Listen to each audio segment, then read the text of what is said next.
Well, good afternoon, everyone. This is day two of my challenge to do 30 live streams over the next 30 days. So, this is July 14th. And what I wanted to do today is to give you a quick update on the Congo. And also, I got a special presentation to let you see about what we're going to mostly be talking about. So let's get started. The first thing is, as I said yesterday, I had not heard too much news about the Ebola crisis. And so I assumed everything was going okay, but that changed. And so the most that we're going to talk about today is on the Ebola crisis. So we're going to get to that in 1 minute. So let's cover these other lesser things. The coronavirus is still going on in Congo. As of late last night, they still had not updated their website as to what was actually going on. So I'm sure that it had been standing still, but we'll continue to watch it and see what's going on with the coronavirus. However, the Ebola has picked up, and we're going to talk about that in just 1 minute. And finally, that we were talking yesterday about the protests. There were some protests that were met by the police, and haven't heard anything for sure as to how many people were hurt, if any was hurt. But we will catch up with that later. But let's go ahead and talk about Ebola. The headlines today in all the newspapers, the New York Times and some of the other leading newspapers around the world, was talking about the cases have jumped up to over 50. And this is in Western Congo versus the East. For the last 2 years, the East was had Ebola going on, and that was finally cleared up. But this time it has broken out in the west of Congo, much closer to Kinshasa. And what we've been really watching is that it does not move down the Congo River, because the Congo River flows towards Kinshasa.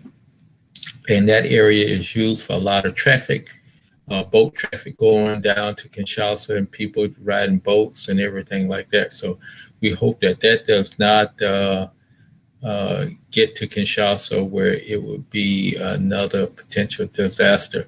Because as we know, if you don't know, Ebola is not a easy disease. It's much more fatal.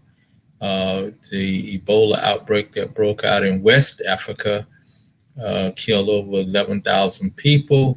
And so it would be devastating and very hard to take care. It does not discriminate between age groups, children, young adults, older adults, women, children. It gets everybody, and it has a much higher fatality rate. So Ebola is something that you have to really watch out for, and that we're watching out for. So I said also that there was 50 cases, that there's over 50 cases now, which is not good. And so that means to say it's spreading. Hopefully that they're going to give out some more information about where it's spread to and what it's going. But it appears to be spreading north towards maybe a couple other countries of Central African Republic and those areas. But anyway, that's the big news for today. And so what I wanted to do was to give you my close encounter with Ebola. And so I'm going to even start up a screen share that you'll be able to see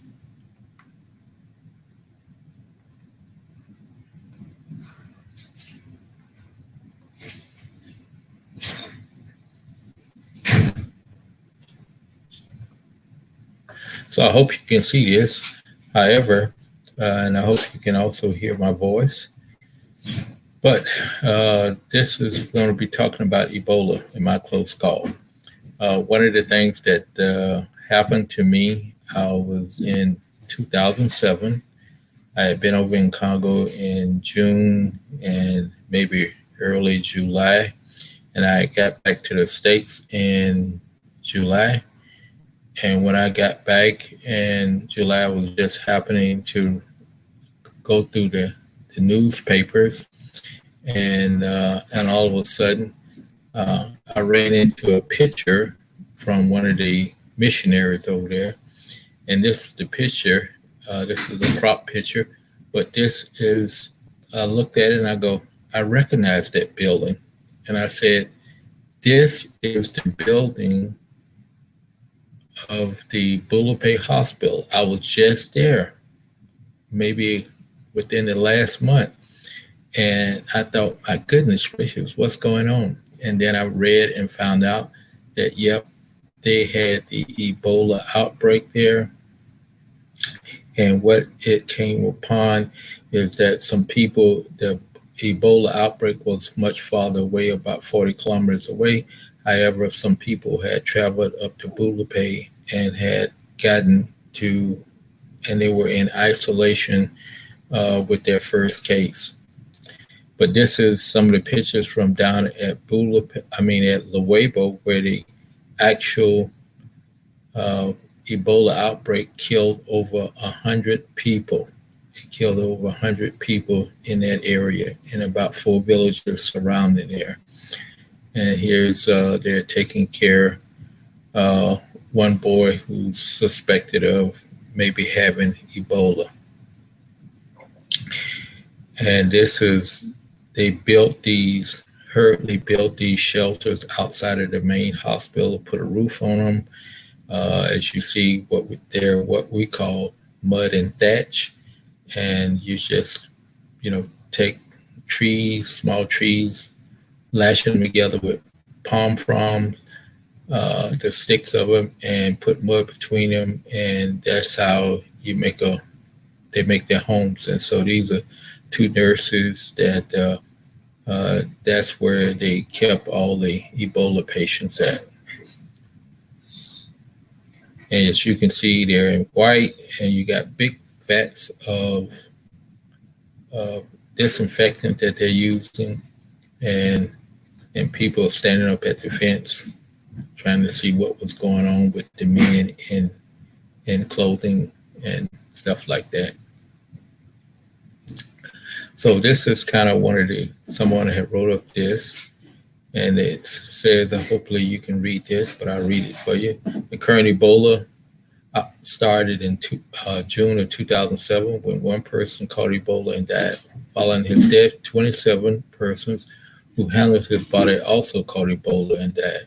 The epidemic warning bells were not sounded until August. So like I said, I'm going off script here. I came back in August, and then that's when I found out it, but I was just there in June and July. I think it was in this environment the warning bell should have been sounded after the first death, or at least the first 27 people got sick. So that's tells how people live in the Ebola. And this is an article that I had just written when it was all over in November. It finally did not get the all clear signal until November of 2007. So that's kind of what I wanted to talk about. And maybe if you have any questions, let's get back to the screen here. There we go. I can talk about that a little bit more, but I wanted to just give you that quick update on Ebola in the western part of Congo, and hopefully it won't spread anymore, but it's much deadlier and something to be reckoned with. Thank you very much. Hope you enjoy your day. Be safe, be blessed.